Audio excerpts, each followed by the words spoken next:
What would you have done without my help? Who would have kept you safe? And who would get more enjoyment out of seeing Kate get what she deserves? She will regret the day she ever messed with Victor Kiriakis. It's a sweet revenge.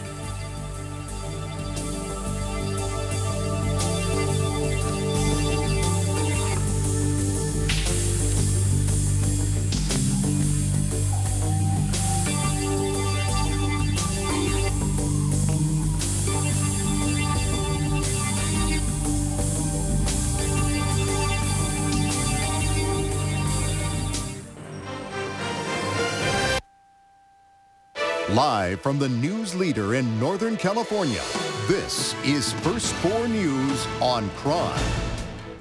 She could have at any time stepped in her apartment. A dog's owner declares again that his animal's fatal attack never had to happen and may have been brought on by the victim herself. Good afternoon, everyone. Welcome. I'm Tom Sinkovitz. And I'm Wendy Takuda. First at 4 today, Robert Knoll, the attorney who owned the dog that killed his neighbor, 33-year-old Diane Whipple, is talking publicly for the first time since the attack 1 week ago in an apartment building in San Francisco. At a news conference this morning, he said there's no basis for criminal charges against him or his wife, attorney Marjorie Knoller.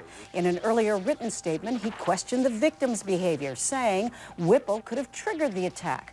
Investigators are also scrutinizing the dog's history to determine whether it and the other one involved were trained to attack and if the owners knew it. KRON 4's Michelle Franzen live in Crescent City with more on Knoll's appearance today. Michelle?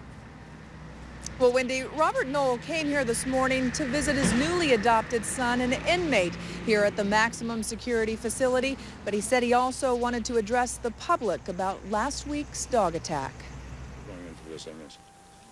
Speaking out and on the defensive, Robert Knoll says he, along with his wife and dogs, are not responsible for last week's deadly attack of Diane Whipple. The catalyst, I think, was Miss Whipple's leaving a position of safety that Miss Knoller had put her in and had gotten Bain away from her in. Instead, Knoll says his wife Marjorie Knoller did everything in her power to protect Whipple from the dogs, including acting as a go-between and trying to push Whipple inside her apartment. Knoll says the attack escalated when Whipple struck his wife in the face.